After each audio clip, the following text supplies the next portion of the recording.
Subscribe करिए short and dictations channel को और दबाइए इस बेल आइकन को ताकि आपको मिले latest updates. Be ready. 5 seconds. Start. On an application preferred by the respondent herein under section 11(6) of the Arbitration and Conciliation Act 1996, the High Court has appointed an arbitrator on behalf of the appellant herein on the ground that in spite of notice by the respondent in this behalf, the appellant had failed to nominate its arbitrator in terms of clause 25 of the agreement entered into between the parties. Since the respondent had already nominated its arbitrator, further direction is given that the two arbitrators shall appoint an umpire in consonance with the said clause 25. This order is impugned by the appellant primary on the ground that clause 25 was modified by 3 supplementary agreements whereby the entire edifice of the said arbitration clause stood adhered, and on a joint reading of original clause 25 with modification effected by the supplementary agreements, there was no question of arbitration between the appellant and the respondent at this stage. To appreciate this contention, one will have to traverse through the relevant clauses of the main contract as well as supplementary agreements. Thus, we would like to state along with the events as they occurred in chronology. In fact, as we proceed to unfold the events with our comments thereon, there and then we shall be getting answer as well to the issue involved. An agreement was entered into between the Standing Conference of Public Enterprises, that is, Scope, and the appellant, namely Larsen and Turbo. This agreement was for construction of Twin Tower Office Complex at Lakshmi Nagar District Centre, Delhi, which was awarded by the Scope to the appellant. Original contract value for this work was stipulated at Rs 27 crores.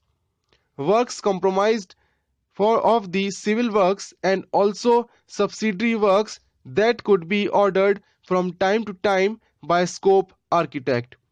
This agreement also permitted the appellant to subcontract. Accordingly, the appellant entered into an agreement with the respondent. While retaining the civil works with itself, the appellant awarded finishing works including brickworks, woodworks, flooring, furnishing, aluminium works, and other miscellaneous works including waterproofing, etc. to the respondent. It was a pass-through contract on a back-to-back basis. The value of subcontract was stated as Rs 12 crores. Clause 2 of this agreement pertains to the payments which were to be made by the appellant to the respondent. Amount under this subcontract was payable to the respondent by the appellant only. The position which prevailed up to this stage was that for the works undertaken by the respondent, it could receive the payments only when such payments were made by Scope to the appellant.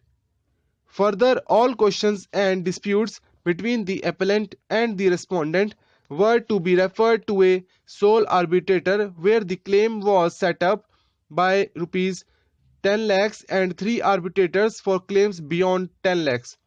The arbitrator was not supposed to deal with accepted matters so stated in the certificates. However, even if the award of the arbitrator umpire was in favor of the respondent cannot receive payment under the said award unless such a payment was received by the appellant from Scope under the award. In that event, the respondent was to provide an opportunity to the appellant to raise those claims with scope. On receiving the payments from scope, either under the arbitration award between scope and the appellant or otherwise, the appellant was supposed to honor the award passed in favor of the respondent. In essence, the parties understood that as the employer was scope for whom the work was to be performed by virtue of the main agreement entered into between parties, and the subcontract between the appellant and respondent was on back-to-back basis, any work done by the respondent was for the benefit of scope, and ultimately liability for honoring the claims of the respondents was that of scope, and the appellant was not supposed to make any payment from its coffers. The parties even acted on the basis of aforesaid understanding initially. There were certain claims of the respondent, and the appellant in turn raised those claims with scope. A settlement was reached between the appellant and scope with respect to those claims, whereby the appellant was given a sum of rupees 2 crores by scope. The appellant and the respondent entered into an agreement for apportioning the aforesaid amount, whereby a sum of rupees 77 lakhs was paid to the respondent towards full and final settlement of claims, price escalation on works due to hindrance caused in execution of work to complete the balance work. At the same time, another important understanding was also reached between the parties. While making this apportionment, the modalities of settling the disputes between the parties through arbitrator also underwent a significant change. This is clear from clause 8 of the first supplementary agreement, which reads as the agreement provides that all disputes between the parties shall be settled through arbitration. It is now expressly agreed that any dispute or difference shall be deemed disputes jointly between the parties.